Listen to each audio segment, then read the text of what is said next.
Good morning students. आज हम लोग नया लेसन स्टार्ट करते हैं हिंदी का। शेयर स्क्रीन करती हूँ मैं।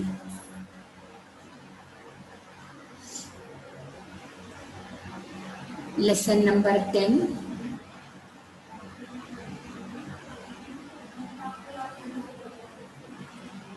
Lesson number 10। आज हम लोग एक नया हिंदी का लेसन स्टार्ट करते हैं। गड़ा गड़ा धन।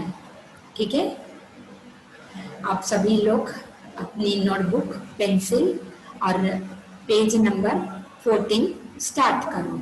पेज नंबर 14 खोलो। लेसन नंबर 10 गड़ा धन। गड़ा धन का मतलब होता है कि पुराने ज़माने में जैसे लोग रहते थे तो वो जो भी कमाते थे तो थोड़ा वो लोग इस्तेमाल करते थे अपनी रूटीन लाइफ के लिए, खाना वगैरह करने के लिए। जब कभी भी उनके पास में कुछ एक्स्ट्रा पैसे रहते थे तो वो सेविंग करते थे। उस जमाने में कोई बैंक वगैरह नहीं रहा करती थी जैसे आजकल के पीरियड में। हमारे पास अगर कुछ भी एक्स्ट्रा सेविंग रहती है तो वो हम बैंक में जाके डिपॉजिट करते हैं। गोल्ड रहता है तो गोल्ड भी हम लोग जाके बैंक के लॉकर्स में रखते हैं।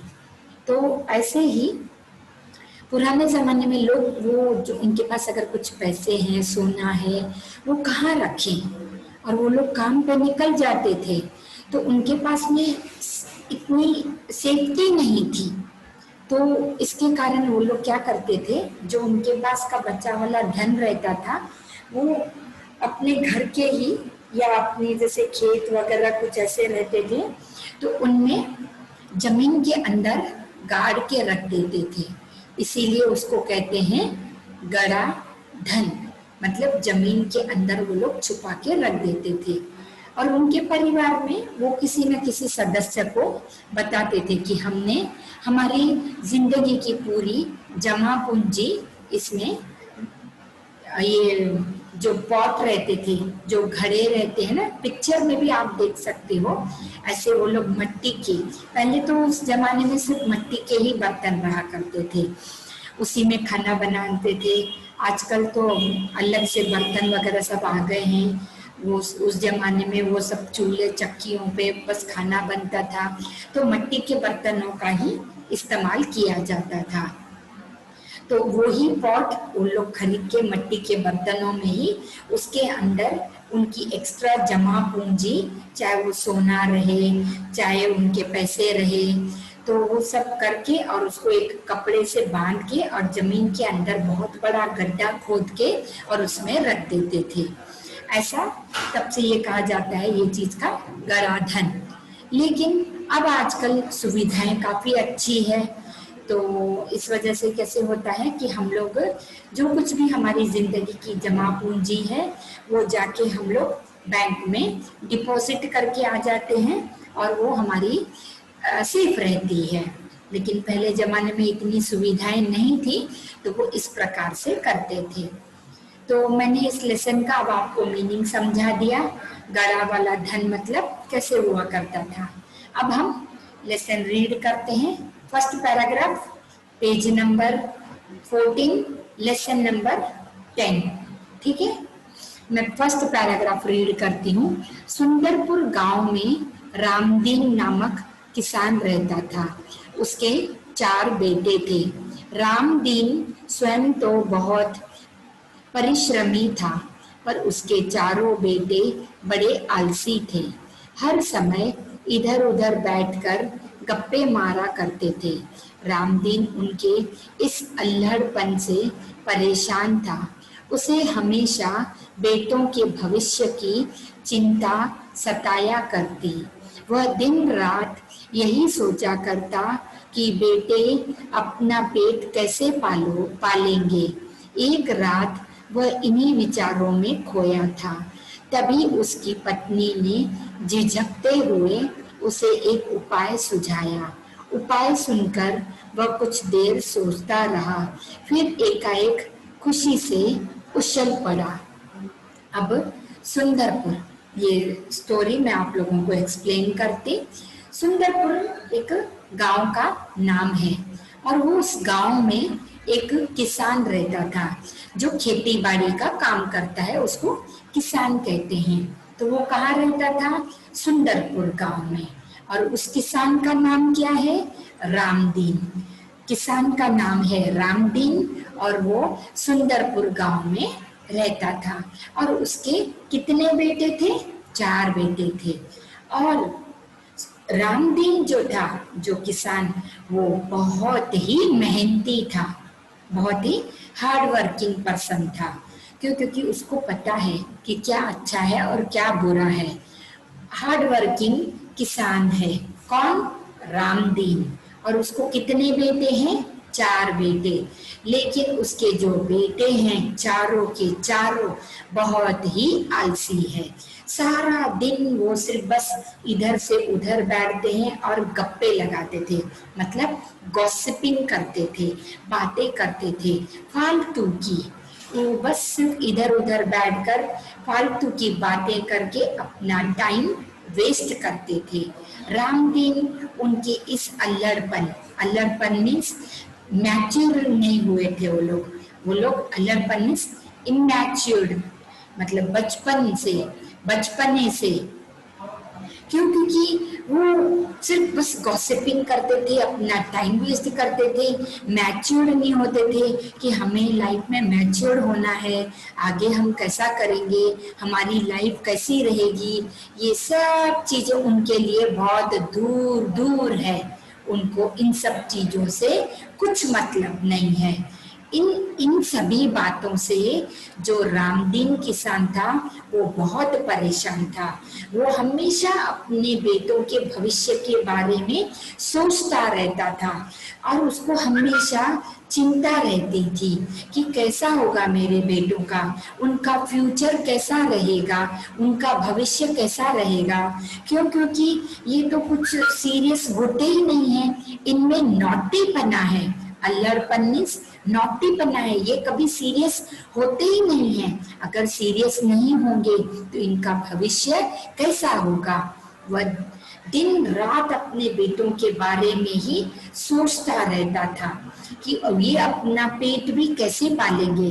क्यों? क्योंकि देखो बच्चों, अगर एक इंसान बड़ा तो हो जाता है, चलो जैसे तैसे वो बड़ा हो जाता है, लेकिन अगर आगे में हमने काम नहीं किया तो कम से कम 2 वक्त की रोटी कहाँ से आएगी?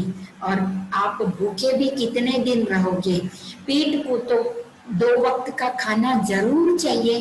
तो यही चीज रामदीन अपने बेटों के बारे में सोचता रहता था और यही बोलता था कि अगर समझो मेरे बेटे सीरियस नहीं हुए अपनी लाइफ के बारे में तो अपना पेट कैसे पालेंगे, कहाँ से वो खाना लाएंगे। यही सारे रात दिन वो विचार करके बस उसी में खो जाता था, मतलब उसी के बारे में सो जाता था। उसको आसपास कुछ भी समझता नहीं था। तभी क्या हुआ, उसकी वाइफ ने, रामदीन किसान की वाइफ ने उसको झिझकते हुए मीन्स घबराते हुए, डरते हुए उसको एक उपाय बताया। सुझाया मतलब बताया, उपाय मतलब एक आइडिया बताया। कि उपाय सुनकर ना, वो आइडिया सुनकर थोड़ी देर तक रामदीन सोचता ही रहा और फिर ऑन ऑफ सडन, एकाएकी मीन्स ऑन ऑफ सडन वो खुशी खुशी से उछल पड़ा। खुशी से उछल पड़ा मीन्स अपनी वाइफ की बातों से वो एकाएक ही खुश हो गया और उछलने लगा मीन्स नाचने लगा। ओके।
तो जब से उसने अपने वाइफ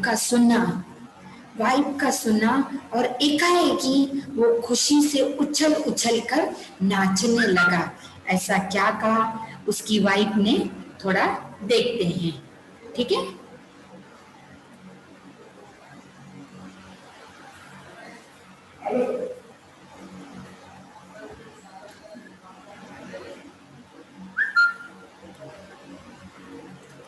अगली सुबह रामदीन ने अपने चारों बेटों को बुलाकर कहा, मैं और तुम्हारी माँ अब बूढ़े हो गए हैं, हम दूर तीर्थ यात्रा पर जा रहे हैं। मैंने खेत में धन गाड़ कर छिपा रखा है, यदि कोई जरूरत पड़े तो उसे निकाल कर उपयोग कर लेना। गड़े हुए धन की बात सुनकर बेटे खुश हो गए और उन्होंने अपने पिताजी को खुशी खुशी तीर्थ यात्रा पर जाने के लिए कह दिया। वे मन ही मन खुश हो गए कि अब कुछ दिनों तक पिताजी का बंधन भी उन पर नहीं होगा। अब क्या हो गया, उनकी वाइफ ने जो रामदीन को आइडिया बताया तो इससे वो बहुत ही खुश हो गया रामदीन। और दूसरे दिन क्या हो गया, जैसे अगले दिन सुबह आई तो रामदीन ने अपने चारों बेटों को बुलाया और बेटों को बुलाकर सबको बिठाया और कहा कि अब जो है ना हम लोग बूढ़े हो गए हैं, तो हम लोग ना अभी दोनों जन यानी तुम्हारी माँ और मैं दोनों हम लोग तीर्थ यात्रा पर, दूर तीर्थ यात्रा पर जाना चाहते हैं। तो लेकिन अब तुम लोग सब कुछ संभालना, अगर तुमको कभी भी कोई भी पैसों की जरूरत पड़ी तो हमने जो है ना खुद के ही खेत में धन गाड़ कर रख दिया है, यदि कोई जरूरत पड़ी तो उसमें से निकाल कर यूज कर लेना, उपयोग कर लेना मतलब इस्तेमाल करना, ठीक है। तो हम लोग तुमको ये सब बता रहे हैं, कभी कोई भी चीज की ऐसे पैसों की जरूरत पड़ी तो उसमें से निकाल लेना। ये बात उन लोगों ने अपने चारों बेटों को एक बार बुलाकर और सारा समझा दिया।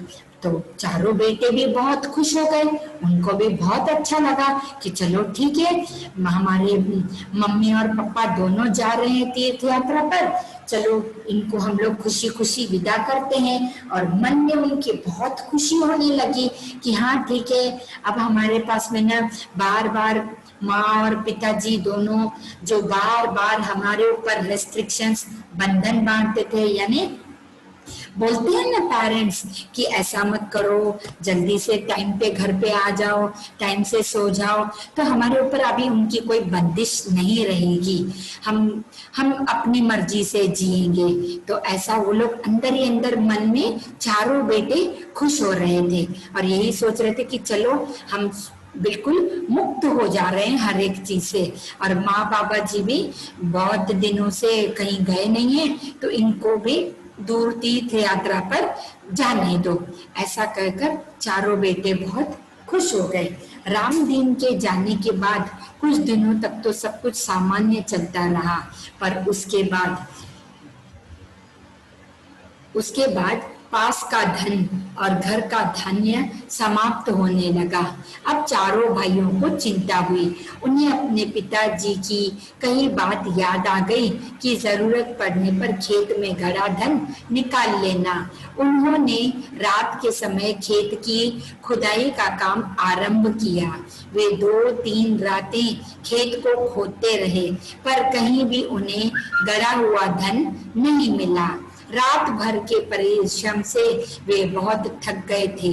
जब सुबह बहुत निराश और हताश होकर वे चारों अपने घर लौट रहे थे, तभी रामदीन के परम मित्र हरिनाथ ने पूछा, तुम सब थके हुए क्यों हो? कारण जानने के बाद हरिनाथ ने उन चारों को सलाह देते हुए कहा, तुम लोगों ने खेत तो खोद ही लिया है, अब उसमें बीज बो दो। चारों भाइयों के उदास चेहरों पर खुशी की लहर दौड़ गई। उन्होंने हरिनाथ के कहे अनुसार ही किया।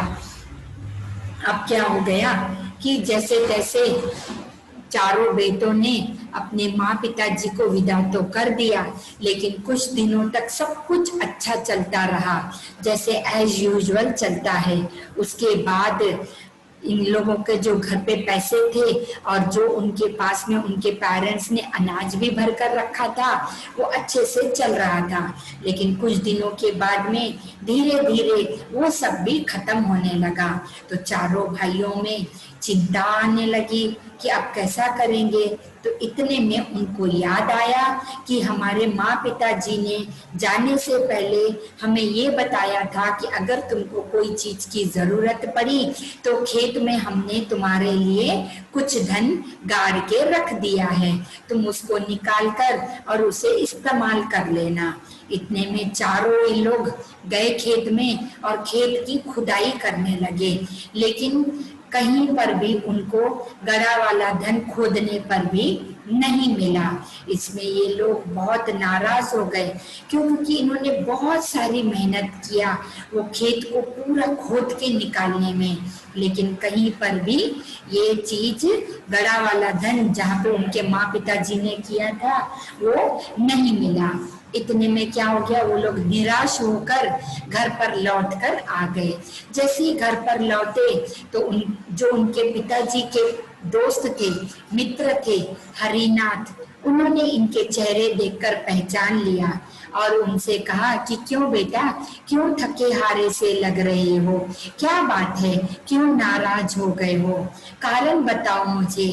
तो उन्होंने चारों ने उन्हें कहा हरिनाथ जी से कि जब हमारे माँ पिताजी यहाँ से तीर्थ यात्रा के लिए जा रहे थे तो उन्होंने हमें बताया था कि अगर तुम्हें कुछ पैसों की जरूरत पड़ी तो तुम लोग खेत को खोद कर गड़ा वाला धन निकाल सकते हो। तो और लेकिन वो हमें तो कहीं पर भी मिल नहीं रहा है।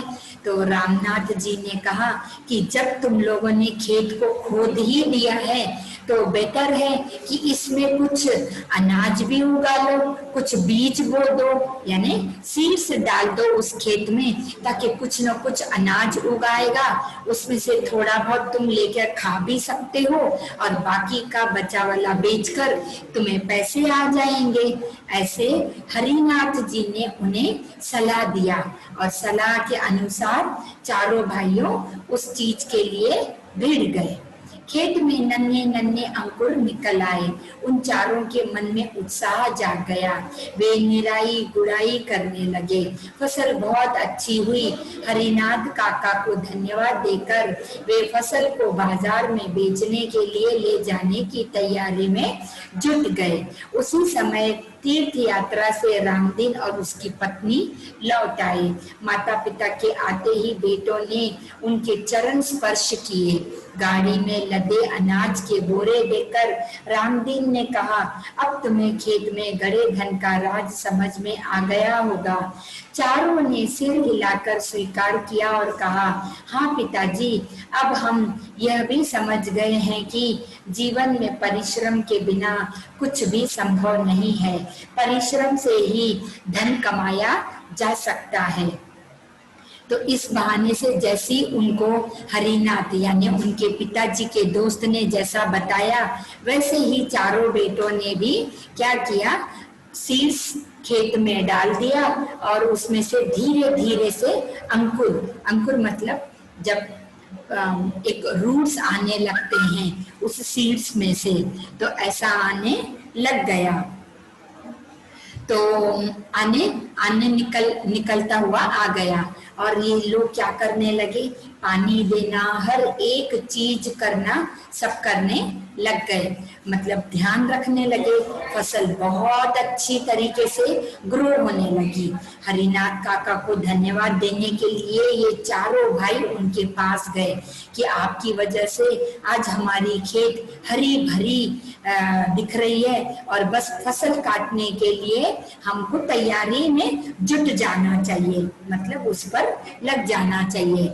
इसी समय क्या हो गया कि उनके पेरेंट्स भी, इनके माँ और पिताजी तीर्थ यात्रा से आ गए और जैसे ही माँ ने देखा, माँ और पिताजी ने, तो पहले तो चारों बेटों ने उनके उनके पैर छुए और तब उनके पेरेंट्स ने कहा कि अब आप लोगों को समझ में आ गया कि हमने क्या कहा था कि अगर आपको कुछ धन की जरूरत पड़ेगी तो आप लोग जो है खेत में से हमने जो गाड़ के रखा है धन, उसका इस्तेमाल कर लेना।